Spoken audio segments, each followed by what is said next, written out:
It's time to accelerate. Hi, I'm your host, Andy Paul.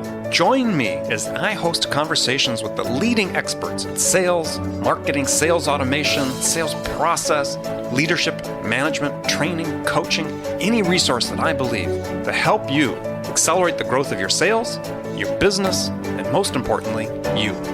Hello, and welcome to Accelerate. I am excited to talk with my guest today. Joining me is Ian Altman. He's the founder and CEO of Grow My Revenue, a best-selling author of 2 books, Same Side Selling, a radical approach to break through sales barriers, and Upside Down Selling, an integrity-based sales approach to avoid being predictable.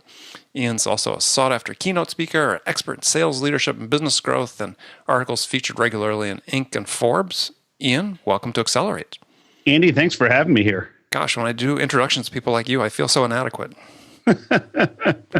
Well, trust me, you're far from inadequate. I often listen to the intro and go, "Man, who is that?" And then I'm surprised at the end if it's me. It's you. It's Ian. Oh, wait, yeah. Am I supposed to talk now? What a surprise! Wow, no one's more surprised than me. Well, so fill out the holes in that introduction for the audience. Well, so I started my first company in 1993. It's funny, actually, the way I started my first business, I had been working for this mainframe-based company. And I saw this huge opportunity in these PC-based solutions. And I kept going to the company saying, look, we should pursue these. And they said, no, because we're a mainframe company. We don't want to deal with that stuff that a few $100s a pop. It's just there's no money in that. Which, of course, we all look back now and laugh. And the guy were you working for Deck? Is that who you're working for? No, but that would be funny, right? Yeah. So it wasn't Deck. It was a public company, however, and the guy I worked for at the time, this guy, Bob says to me, well, so what are the opportunities? And I lay them all out on this whiteboard in my office. I said, look at that. There's easily $500,000 in revenue over the next year we can get. And Bob says, well, what do you need in order to pursue those? I said, just permission. I mean, I can sell it. I can actually do the work. It's just no one will let me do it. Bob says, so then why don't you do it? I said, no, because management won't let me do it. Bob goes, no, I'm not saying here. I'm saying if the company has no desire to do this and you've asked and there's a need in the market, you're a single guy, you don't own a house, you don't even have a dog, go do it. What's the downside, right? So 1993, I started my first company. We became a Fast 50 company by 1998. I think it was about 1996. I hired Bob to be my COO. I called him up and I said, hey, Bob, listen, I got a job for you. He said, what's that? I said, managing me. And he said, oh, I don't know if I'm up for that again. And so we became a Fast 50 company by 98. We then built a software company and grew that.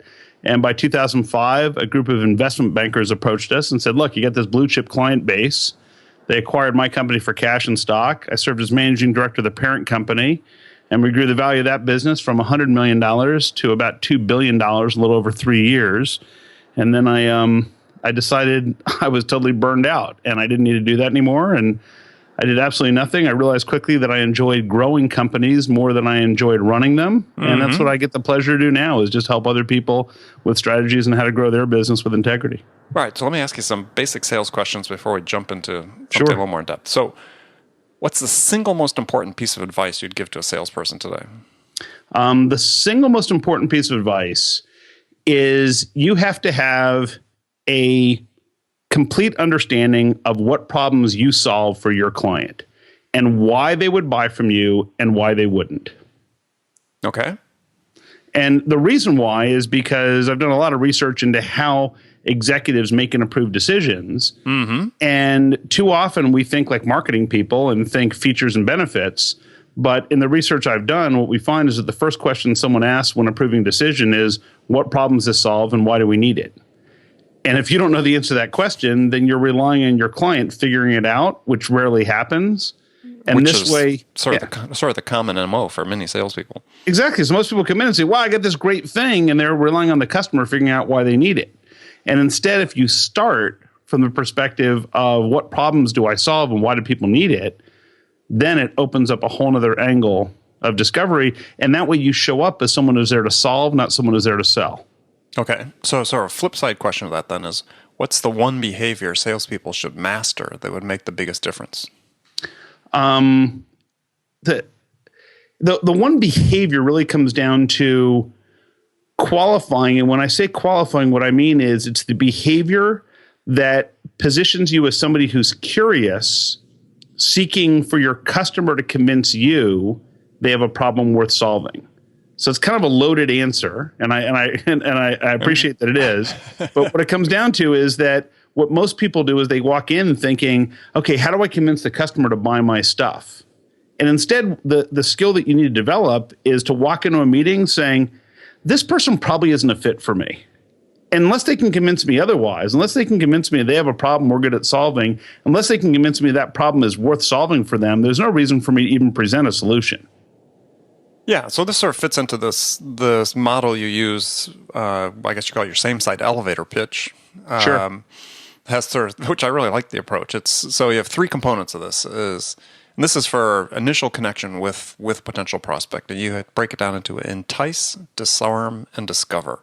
So let's walk through that, because I think the three pieces of people really should pay attention, take notes on this part, because this is really a great way to open up a conversation. So let's start with entice. Yeah, in fact, you don't even need to take notes on the rest of it. Just this part. Ignore everything else. It's all the rest is all just useless. No, so Andy, so there's two things. So just to be clear, so entice, disarm, discover, when you're reaching out to somebody, is perfect. Before I get to that, let me just tell you that one of the mistakes I see salespeople make is when they get an inbound request. So someone calls up and says, "Oh, I talked to Andy. He said I have to talk to you." Most salespeople then jump into their pitch and say, "Oh, let me tell you how great we are. Let me tell you where we were founded." Yeah. What they need to do is stop when the person calls in and you get an inbound lead. It's a simple question, which is, wow, what inspired you to contact us today? And let them talk about their situation. You don't have to guess. Now, a lot of your opportunities aren't going to be inbound. They're going to be outbound. And so the outbound, the notion is that idea of entice, disarm, and discover. Now, the reason why entice, disarm, discover is important, and I'll go through the steps of it, is that our clients are used to having other salespeople lie to them, and they've probably lied to them for a long time. So when we come across as someone who sounds and looks like a stereotypical salesperson, our clients have been trained to shut down and not be honest with us. So when you say lie, though, I mean, you're talking about stretching the truth about what they can do. I mean, what do you? Well, stretching the truth is a nice way to say it, but most of the times it's outright lying. So, for example, someone will say, "Oh, I'm not selling anything. I'm just doing a survey," right? So, my response to that often is, "Oh, that's a shame, because I was hoping to make an impulse purchase, but if you're not selling anything, I guess we won't get there." Yeah, wait. No, I am selling something. In that case, you've started our interaction with a lie, so I don't trust you. I can hang up now. I mean, it's just, these are all different little scenarios. But so the idea is that they've often been either misled, or it's just there's enough information, like, when you walk into a store and the salesperson says, "May I help you?" We've been trained to believe that actually what the salesperson's saying is, "Oh, good afternoon. Is there something I can sell you?" Because they're not really trying to help me. They're looking out for their own interest.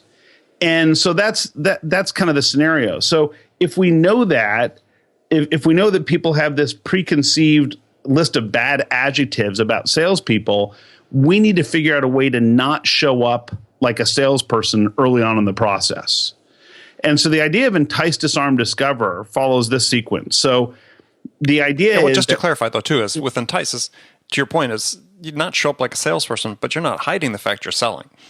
I'm not, but actually what I'm doing is I'm enticing by sharing problems that we solve with dramatic results. Right. So the formula is I entice by sharing problems that we solve with dramatic results. I then disarm by acknowledging that not everyone's the right fit for us. And then I trigger a discovery phase to learn more about their situation. Now, this is going to fly in the face of what a lot of sales professionals have been taught, because they're taught, well, no, first you start with discovery. So you ask the client questions like, "Hey, what keeps you up at night?"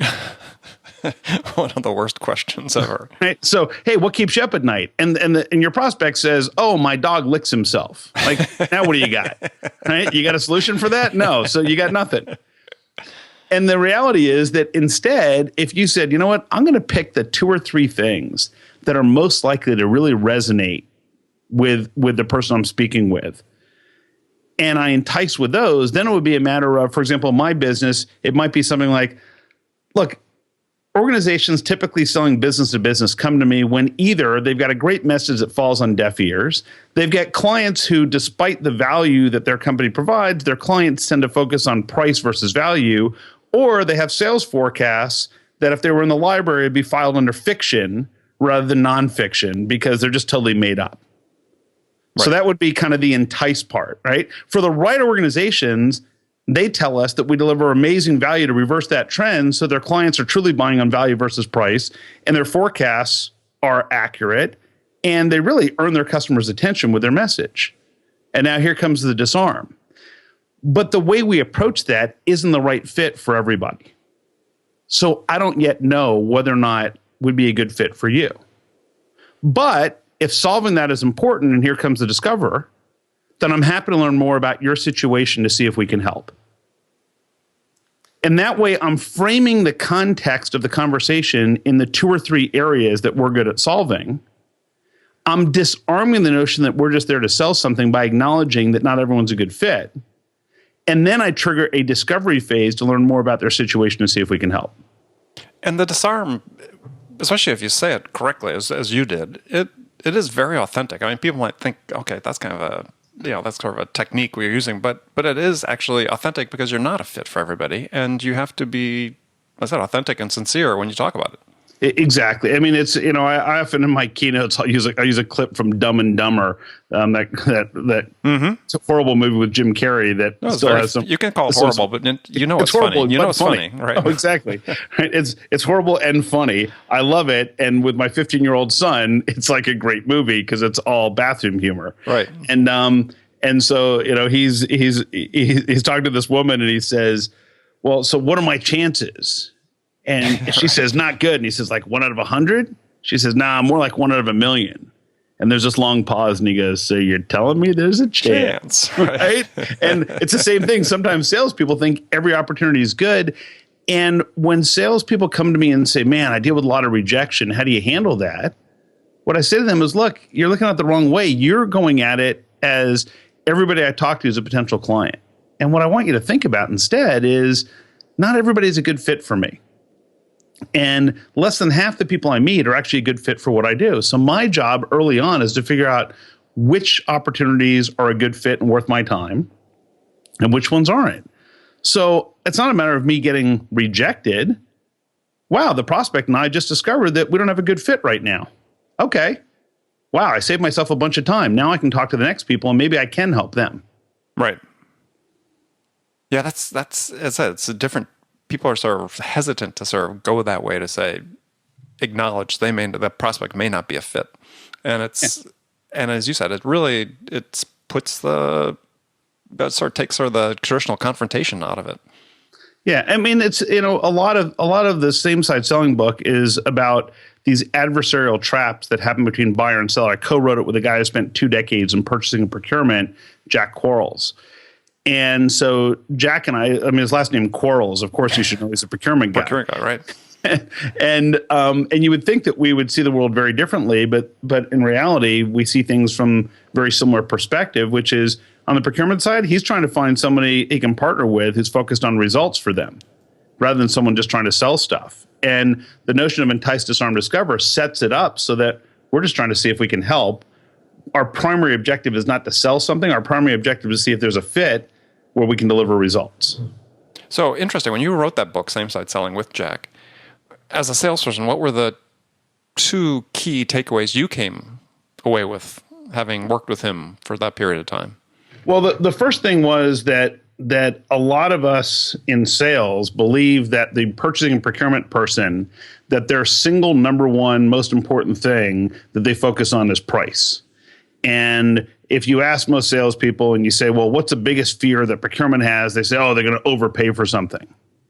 It's actually not true. Jack said, look, sure, they want to make sure they're getting the best value, but their biggest fear is that they guide the company to spend money on something that doesn't work. Right. Because that's how procurement people lose their job, is they buy something that doesn't work, that not only whether they got a good deal or a bad deal, if they don't get the results, it was a bad deal. Right. The second misconception was this. I said, Jack, listen, I know how you procurement people work. And half the time you put something out to bid, you guys already have a preferred vendor. So most of us would say, yeah, it's totally true. I know how that works. And Jack says it's not true. He said 100% of the time they have a preferred vendor. And if you don't know who it is, it's not you. Right. And so the idea is that at any given point along the way, the client has a preferred vendor. Absolutely. And if you don't recognize and appreciate that, you're at a supreme disadvantage. Absolutely. Couldn't agree more. That is, I just gave a talk on that, as a matter of fact. I have a presentation I give about how do you win the sale before you win the order, which is about just that. How do you become the preferred vendor before they make their decision? Yeah. So if you're coming into that situation, you're a sales rep, you're coming in talking to procurement. How do you find out whether you're the preferred vendor? Well, so it's a simple thing. It's, part of it is initially you start asking them questions like, so how are we going to measure the results of this? How are we going to know if this is successful 6 months down the road? And when procurement says, well, what's your price going to be? Say, look, my guess is no matter what we deliver, if we don't achieve your results, it's probably not a good deal, right? I go, yeah, okay. So how would we measure success and what would make it successful? And they'll tell you that. And you say, okay, what would stand in the way of that? It may have nothing to do with us. And then now you're having a discussion where you sound and look more like a buyer than a seller, because you're looking for risks, and that gives you more of a comfort level. One of the other things you can do is, from a competitive standpoint, you could say to them, look, I realize you guys are going through a bidding process, and we're always real big on, if for some reason we don't feel we can deliver, or if we're beyond capacity, we'll tell you that. And that's not the case yet, but depending on when you guys make a decision, that may be the case. Mm-hmm. We always like to get a sense of maybe we're not doing that other people are that we should be doing. Can you tell me some of the things you like about the vendor you'd be leaning towards if we weren't in the mix? So it disarms initially, because if I just said, tell me about the vendor you'd be leaning towards if we weren't there, then it's like, well, why do they want to know that?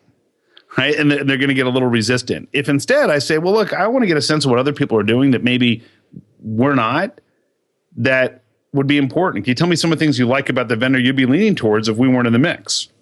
And these are questions that are not, just so people listening understand, it's not that you ask solely to a procurement person. I mean, these are questions you ask your prospect. Exactly. And so we ask that question, and and when they say, oh, well, I like that they do this and they do this and they do that. Okay, great. What else? And you just get an exhaustive list. And then you say, well, so if there were one or two things you could change about them, what would those be? And what you're in essence getting is a roadmap that says, here are their priorities, and here's what they feel the current leading vendor has or doesn't have. Now, by the way, if they say, oh, I don't know, I don't know who it would be if you guys weren't in the mix, then you're probably it. But the idea is you're trying to get that information so that now you can compare, and you do a little self-assessment that says, okay, so here are the things they like. How do we match up against that? Here are the things they wish they could change. How do we match up? If we're not well aligned, we say, look, based on what you told me, I don't know that we're the best fit. And that might make people really nervous. But if they're not the best fit, you want to know that early on. Oh, absolutely. So, and one of the things that sort of follows along with that is procurement, at least my experience has been, is that procurement really has, especially if you're in a bid situation, they have no incentive to tell you you're out of the game proactively. No, in fact, they want to tell you, oh, yeah, you're in it towards the end. And what most people say is, I say, well, why'd you lose the deal? And they say, oh, well, our pricing wasn't good. And here's one of the other things I learned from Jack. Jack says, look, so let's say we've gone through a bidding process and we picked vendor A. Do you think we call up vendor B and say, hey, by the way, the reason we didn't pick you is we think you suck? No, they call them up and they say, "Oh man, it was really tough. Just you guys just weren't competitive. 1%, yeah, you guys, it's just it's just the other people came in. It was a better value, and we translate better value to the other guys were less expensive. And the reality is that their decision probably has nothing to do with price, but they felt they were going to get a better return per invested dollar with someone else than with you. Now, the reason they tell you, oh, the other guys had a better proposal, their pricing was better, was because the next time they come to you for a proposal, they're hoping that you sharpen your pencil and cut your own margins and start competing against yourself. Right. That's what they're looking for. So they have every incentive in the world to be a little bit misleading. And I say a little bit in quotes. They have every incentive in the world to not necessarily be transparent, because what they want to know is, hey, look, if these other guys don't work out, can we still come back to them? Yeah, probably. All right. Well, let's try and set that up so that way we're well positioned if we ever need these guys in the future. Right. And procurement people want options or alternatives. Sure. Well, this creates the environment that I always talk about, which sort of laughingly is that, especially driven by CRM systems, is you get to the proposal stage. That means we've got a 75% probability of winning this deal, and there's 5 other vendors that are bidding on the same deal. Not everybody has a 75% chance of winning. It's the new math. That's the new math, right? You carry the one, it all works out. It all works out in the end, yeah. So, sort of following the same trend on same-site selling, is you had an article in Inc. about avoiding outdated sales methods that kill your business. Yep. What are these outdated sales models? Well, a lot of it is the overinflated expectation, hey, we're the best. We have a great solution. Our solution is perfect for you. By the way, what did you need again?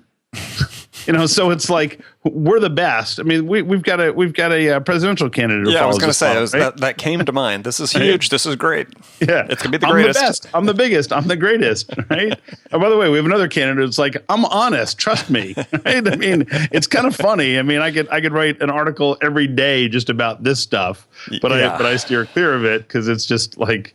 I have a strong opinion about the fact that with 360 million people in this country, this is what it's come down to. These two, right? Right? That's a whole nother issue. Right. I think if you and I ran right now, would have a shot. Land of opportunity. Exactly. But so part of it is that the other one is this notion of constantly pushing for the sale and asking questions that have to do with the decision rather than the results. So, for example, the age-old car salesperson of what's it going to take for me to get you in this car today is very pushy, that triggers an adversarial response. As opposed to, if you've done your job well and the client sees you have a good solution, you say, what would you like to do next? And they say, well, can I buy it? I just bought a vehicle, and I when I look at it, I close myself. Yeah, me too. I just did a couple months ago. Yeah, they said, well, so what do you think? I said, well, so how do we order it? How long is it going to take to get in? Well, it'll take about a month. Okay. Do I order it here or from home? No, right here. Okay. Right. It's like, and people said, well, did you negotiate? I'm like, well, I don't think that was really an option. I think Elon Musk made sure that's not really on the table. Yeah, for a Tesla, right? Yeah. So it's like, that's just not going to happen. Okay. Well, and So the biggest things come down to that pushiness and, wow, I've got the solution, and the notion that everyone's a fit for me. They just don't know it yet. And no was just a delayed yes. And all those, the old ABC, always be closing. It's just, it's fun for a movie, but it's not realistic. Go watch Glenn Ross and then forget everything you learned. But we have whole segments of the sales business that are still increasingly sort of segmenting themselves into, I need hunters, I need closers. This is the words they use in their, aggressive, outgoing, extrovert that they need in their, their job descriptions when they do job postings. Yeah, and I would argue that there are 3 personas in sales.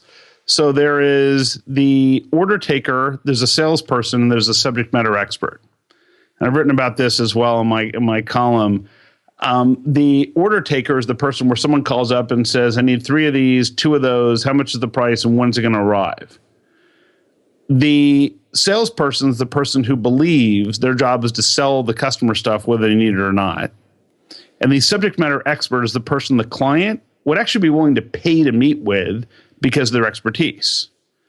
Now, the bad news for the order taker is that there's this little company called Amazon is pretty much replacing all those people. Mm-hmm. Because they can do the order taker thing way better than most of us. We moved my dad to an assisted living facility, and we were getting a big screen TV for his place. And one of my brothers says, oh, we got to find a store and this and that. And we're driving out to his new place. And I said, no, we don't. I pull up Amazon Prime Now. This is in Los Angeles here. I pull up Amazon Prime Now find the TV, click on order. Deliver tomorrow. Right. No. Forget about deliver tomorrow. This is Amazon Prime Now. So it's like real time. They deliver, I think it's like the standard delivery is within 2 hours or within 4 hours, something like that. So literally we're driving out, we stop for lunch, we get to his place, we get him into his unit, and the phone rings, and here's the delivery guy. He's got the TV, right? And delivered it right to where we were. Took it out of the box. He's like, "You want me to take the box?" Yeah, please. Right? And that was it. Like, done. Now, if you're an order taker, that's a pretty tough thing to be competing against. Like, anywhere it can be delivered same day. Like, I don't know how you're beating that unless you've got the kind of infrastructure that they do. So the salesperson, it doesn't matter whether you think you're the salesperson or the subject matter expert. What you have to ask yourself is, if you are a customer, who do you want to deal with? And the answer is the subject matter expert. So what I believe almost all the time. Yeah, what I believe over time is that the real value is going to be subject matter experts who understand a sales process and understand an approach to help the customer reach a buying decision, as opposed to your stereotypical salespeople. Well, I agree. Yeah, I wrote about that in my first book. I call it selling with the sharp end of the stick. Put your subject matter experts closest to the customer. Yeah. Because those are the people that the customer is actually going to trust anyhow. Exactly.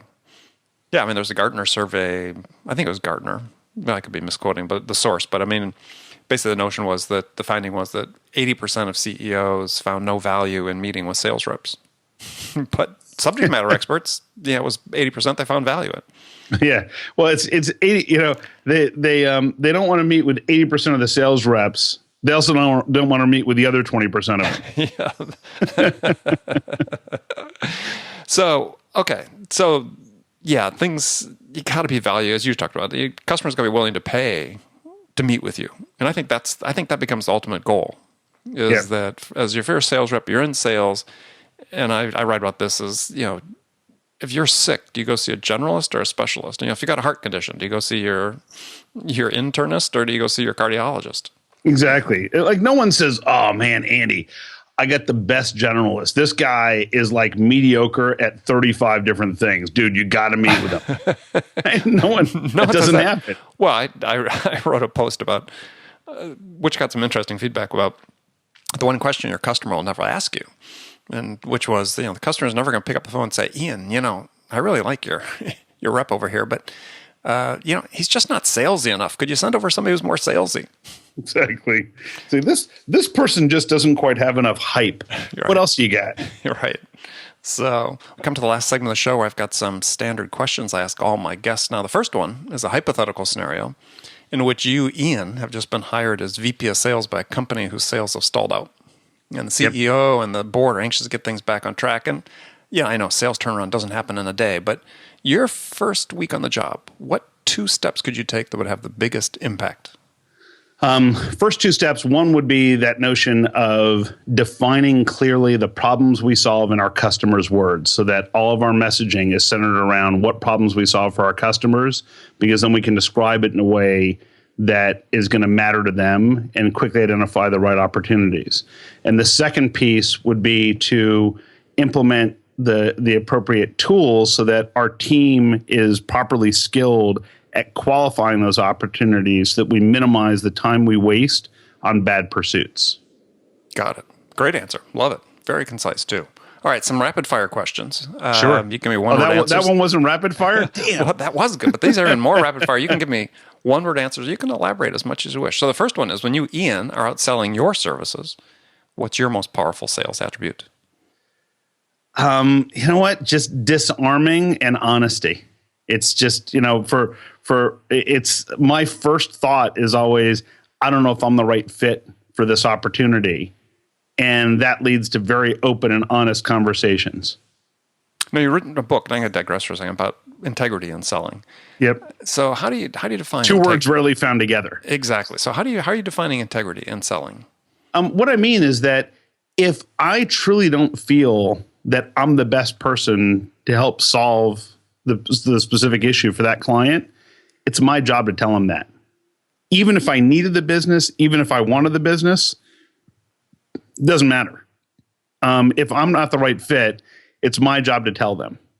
And it means that your client's interest goes ahead of your own, which may sound counterintuitive, but once your client sees you doing that, it's remarkable. I often tell the story where I was speaking at an event, and so I tell people, look, I deal with businesses that are not commodity driven, where they've got a certain level of differentiation. And so this guy comes up and says, yeah, we're in brick manufacturing. I said, well, that's great. We want you to come speak to our company. And I said, well, it's kind of a commodity item. I don't think I'm the best person to help. And the CEO says, I see what you're doing there. No, how do we get you to come out? And I said, okay, no, actually, I don't think you should spend money with me because I'm probably not going to help you as much as someone who focuses on commodities. And it took like 20 minutes for him to realize that, no, I wasn't going to show up. Like they weren't going to hire me. You weren't negotiating on price. I could help them. Exactly. It was just kind of funny. And literally the guy says, well, what if we paid extra for you to learn about our industry? I'm like, no, I'm not the right person for you. Find somebody else. Yeah. Good example. All right. Next question. Who's your sales role model? My sales role model. That's a good question. I don't know that I necessarily have a sales role model. I almost look at my sales role model as a good physician who is truly looking out for the patient's best interest and doesn't have anything to sell. So my best role model is, Dr. Patel, my internist, who was never trying to sell me anything, but is just trying to look out for my health and welfare. I love it. Okay. So besides your own books, plural, what's one book you'd recommend every salesperson should read? Oh man, there's a lot of them. There are a lot of great books out there. I think in terms of customer experience, Jay Baer's latest book, Hug Your Haters, is a great one, talking about the customer experience side.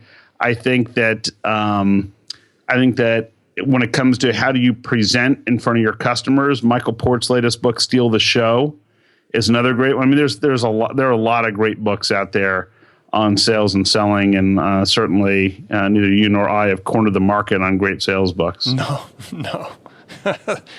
Yeah. How many new ones come out every day? You know what? A lot. Yeah. It's funny when Jack and I read Same Side Selling. Jack had a book in the purchasing and procurement section on Amazon, and so it was like a number one bestseller for 3 months straight, called How Smart Companies Save Money. I said, man, that's awesome. You must have sold a ton of books. And Jack said, actually, in the 3 months, I've sold fewer books than we sold in the first hour in the sales category. And obviously our book was number one, but it was like, it didn't sit there for 3 months in number one. It was there for a few weeks, but not for a few months. And his was there for months because the category is so small in comparison to the sales category. Yeah. All right, last question for you. This is a tough one. So what music's on your playlist these days? What music is on my playlist? You know what? I'm embarrassed to say that there isn't a lot of music on my playlist. There's a lot more podcasts on my playlist. I still listen to old podcasts from Seth Godin. Still listen to stuff that Jay Baer and his team put out. Marcus Sheridan. I mean, I tend to listen to a lot of that. And then it's kind of funny because if I'm at the gym, it all depends on the kind of workout I'm looking for. There could be Van Halen playing, or there could be, there could be Billy Joel. It just depends on how intense I want the workout to be. All right. Good answers. I love it. So, well, Ian, thanks for joining me today. So how can people find out more about you? Well, the easiest way is at ianaltman.com, which is my website. Obviously, as you know, my podcast also, the Grow My Revenue Business Cast. And I'm always looking for people to throw out different topics or guests that like to have me on. But ianaltman.com or Ian Altman on Twitter. And people are always amazed. In fact, just before we got on, someone had sent me an email saying, well, I know I'm sure you're very busy, but I have this question. I live for that stuff. So me too. I personally respond to them all, and people may think I'm crazy, and someday maybe I won't be able to do that. But for now, I can still pretty much respond to them all. Excellent. Well, again, thanks for being on the show. And remember, friends, make it a part of your day every day to deliberately learn something new to help you accelerate your success. And one easy way to do that is to make this podcast a part of your daily routine, whether you listen to commute, in the gym, or make it part of your morning sales meeting. That way you won't miss any of my conversations with top business experts like my guest today, Ian Altman, who shared his expertise about how to accelerate the growth of your business. Thanks for joining me. Until next time, this is Andy Paul. Good selling, everyone. Thanks for listening to the show. If you like what you heard and want to make sure you don't miss any upcoming episodes, please subscribe to this podcast on iTunes or Stitcher.com. For more information about today's guest, visit my website at andypaul.com.